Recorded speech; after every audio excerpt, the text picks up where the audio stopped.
What's up, YouTube? I'm back for my first movie review on my channel.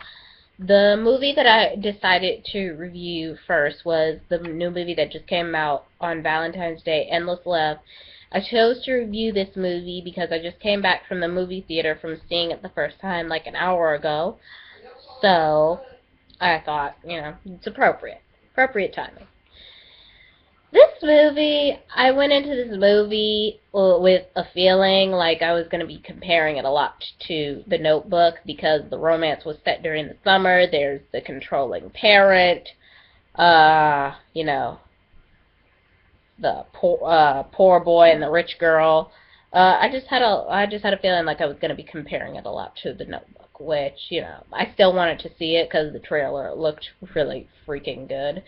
Uh, But yeah, and by the way, if I sound a little nasally and congestion-y, it's because I'm just getting over a cold. Um, so yeah, please don't hold this against me. Um, yeah, so the plot, like I said, did I say it? But if I didn't, I'm gonna say it. I liked the movie. I thought it was very cute, very romantic. There were some parts that I liked. Um, but my overall problem with the movie is that the plot was not very original, not very like I've seen this before in The Notebook, the legendary movie The Notebook. Like I've seen this before. Why? I mean, are you trying to recycle this stuff because it's 2014? Okay. Uh,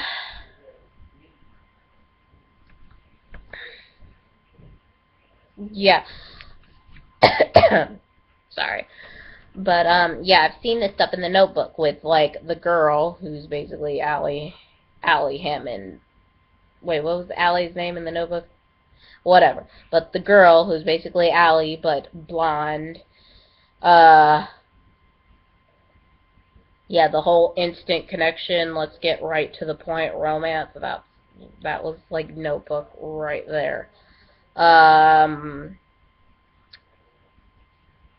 yeah, she just seemed like a little too flighty for my taste because she was making a lot of life-changing decisions very quickly and not with too much thinking.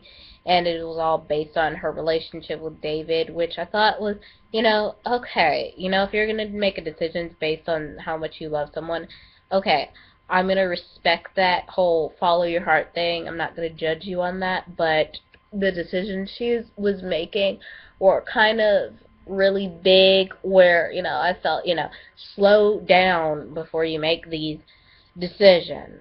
I mean, she made the decision to have sex with him only after 2 days of actually talking to him. And then she made the decision to not accept this internship after, like, what, 2 weeks of spending time with him. It was, which made me think that, she's kind of flighty. Um, David, the guy. I didn't really know what to make of him. Like, I thought he was kind of a brawny type of guy. He was, he's nice body. Alex Pettifer. You all get the drift.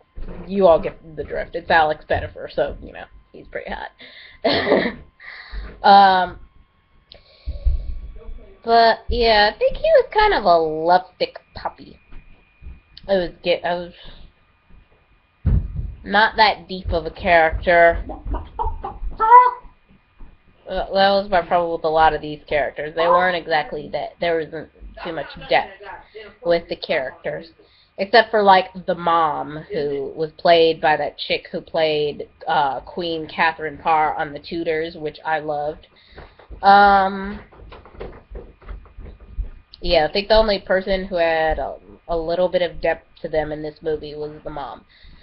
The only comic relief in this movie was from the black guy, the token black guy, which I might add. Uh, yeah, and the dad. The dad was a complete dick. That's my opinion on the dad. Like, he was like just that typical controlling rich guy dad who wants his daughter to be Little Miss Perfect. And I was like, oh my god, do I have to see this again? Like, how many times are we going to get a parent who was wealthy, who looks down on his daughter's choice of significant other because of social class? I'm like, I've seen this in a bunch of movies. I see this on soap operas, you know. In case you haven't noticed, I watch soap operas, so I see this very often. There's a lot of relationship opposition based on social class, or race, or age, or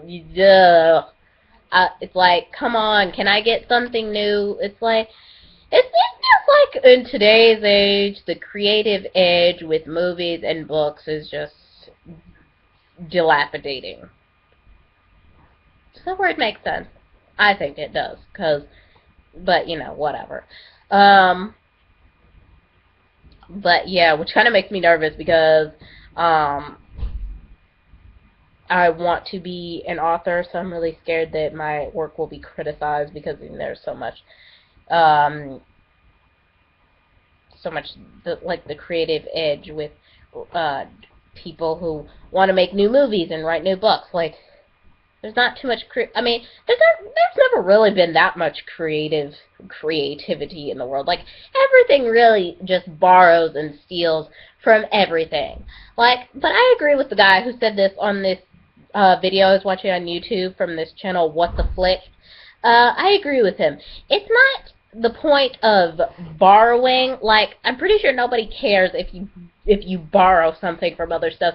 It's what you do with the stolen goods that people have a problem with. If you're gonna borrow from something, cool. Nobody really cares, you know. Nobody cares if there's a new vampire movie. It's like, so what? You know, if you're gonna borrow elements from all these other vampire movies, cool. Go ahead and do it. But put your own twist on it and make it your own. Not try and put something in from one movie, another movie, and then try and mix and mash it up together and like think that that's creative. No, don't do that. And I felt like this is what this movie was doing. It was like taking the plot from The Notebook and, I guess, making it more modern and maybe making the supportive best friend black, the meddling parent the dad, not too much focusing on the girl's brief new relationship after David, and the separation between the two for only like a few months instead of like 7 years. So, like I said, this movie, I liked it, but I don't think it was that exciting. And for these movie reviews, I'm going to start doing star-o-meters or star reviews.